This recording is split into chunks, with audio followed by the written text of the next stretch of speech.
everyone, this is Crystal with Home Quantization Group with EXP. Today we're at Synergy 1.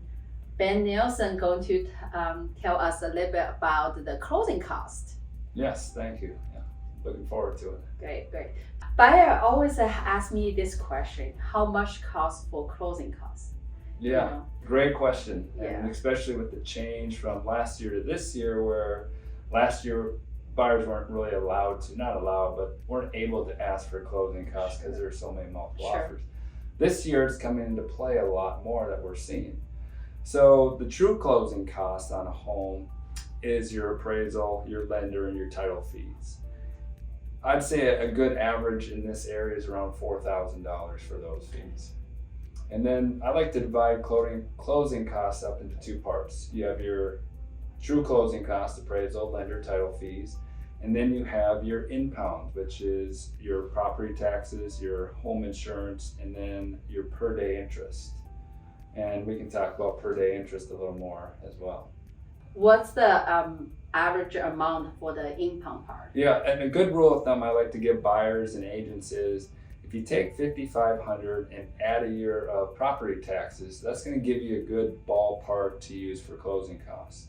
But if you want to be very accurate and if you have a home in mind, you want to send that to your lender so they can look up the property taxes on the home. And then that per day interest, that makes a big difference if you close at the beginning of the month, middle of the month, or at the end of the month. Because interest on a home with today's rates could be anywhere from $40 to $60 a day. That's true. And multiply that by 30, and that's $1,800. So that closing cost on the home can differentiate by $1,800 versus closing the first of the month or the last of the month. I see. Also, the other question a lot of buyers ask me is regarding if the seller willing to contribute into the closing costs, how much can we ask? Oh, great question. Yeah, so there's four main loan programs that we all use for the majority, and it's conventional, VA, FHA, and USDA. Let's start with the government programs. FHA, USDA, a seller can give 6% of the purchase price, not the loan amount, but the purchase price as a credit. So when you're giving 6%, that's going to cover more than you need. Everything. Yeah, for closing costs, and even if we get into the temporary buy downs, it will more than cover that as well. For federal VA, it's 4%, and again, purchase price. And then conventional, it's 3%, unless the home buyer is putting 10% down or more, then it goes up to 6%. I see. So, yeah, it's something we had to worry about more back when home prices were $200,000 to $300,000. Now that home prices have gone up to 300 plus, we don't run into it too much unless you're doing a temporary buy down program. Tell us a little bit about temporary buy downs. Yeah. What's your opinion on that? Well, it's kind of a loaded question. A lot of 2-1 buy downs is the common temporary buy down this year, and I think it's a great program because, like we talked about, sellers are giving these credits or contributions to the buyers that are covering more than the buyer's closing costs. Sure. So it's just a great way for sellers to give additional funds to the buyers, where that's the only way you can legally do it. So sellers can only cover the true closing costs that a buyer has. They can't say, we'll cover your closing costs and give you $4,000. But these temporary buy downs, that's essentially what they're able to do and do it legally. So they're covering closing costs and or combining to put down extra money into this extra money goes into a buyer's escrow account.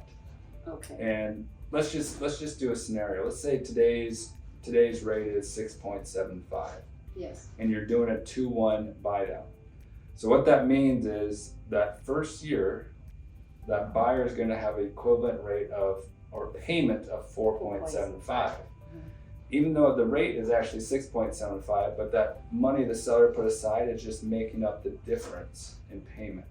I see. In that second year, then the payment would be equal to 5.75, and then at month 25 plus, then they'd be making the payment of the 6.75. I see.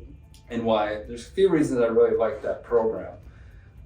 One, is I fully believe that interest rates will go down greatly this next year, and at very worst, beginning of 2024.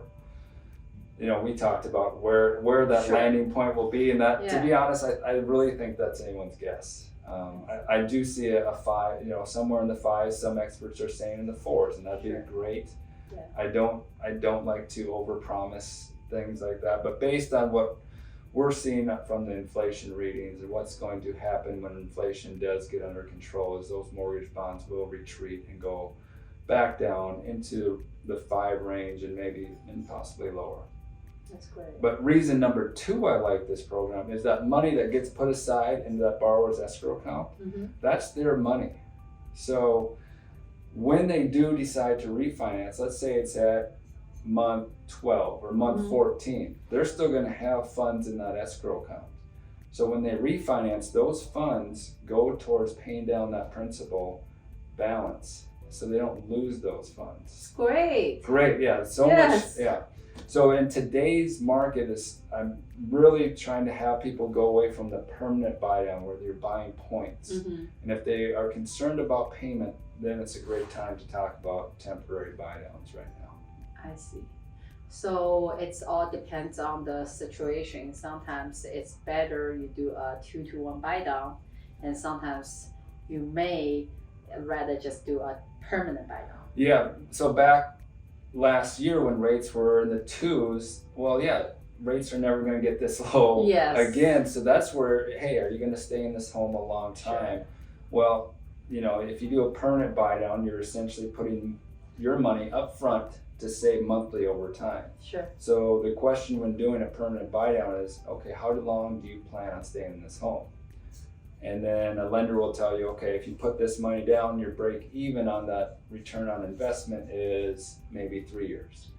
Do you plan on staying in the home, Longer. 5+ years? Okay, well, if you have extra money, maybe a permanent buy down is a really good option for you. So to me, I think it's really case by case, and having the borrowers or clients really understand it's their money, and just showing them and educating them on the options is, I think, the way to go.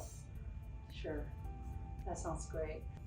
So Ben, I know you have helped so many buyers to purchase a property. What's the most question you get from a buyer? Well, one of the big ones is in regards to closing costs, because in Oregon, if you put down less than 20% on a home, the buyer is required to set up an escrow account. And that's where you pay your home insurance upfront for a year, and you also set up a reserve account for your property taxes. I see. In doing so, a lender will collect 11 to 12 months of property taxes. The confusing part is where those property taxes go, because not all 12 months go into a borrower's escrow account. And the reason for that is because in Oregon, taxes are collected on November 1st. Yeah. But the tax year is from July 1st to June 30th of the following year. Sure. So let's take a home closing in December, for instance. That homeowner, the seller, has already paid their taxes on November, so they paid them through, if it was this year, June 30th of 2023. Sure. So if a new homeowner is taking over the home in December, well, they actually have to pay the seller back because they paid those taxes through the following year that they're going to be living in that new home. Sure. So 6 to 7 months go back to the seller, and then the lender is going to collect an additional 5. They close in December, they won't have a payment in January, their first payment will be February.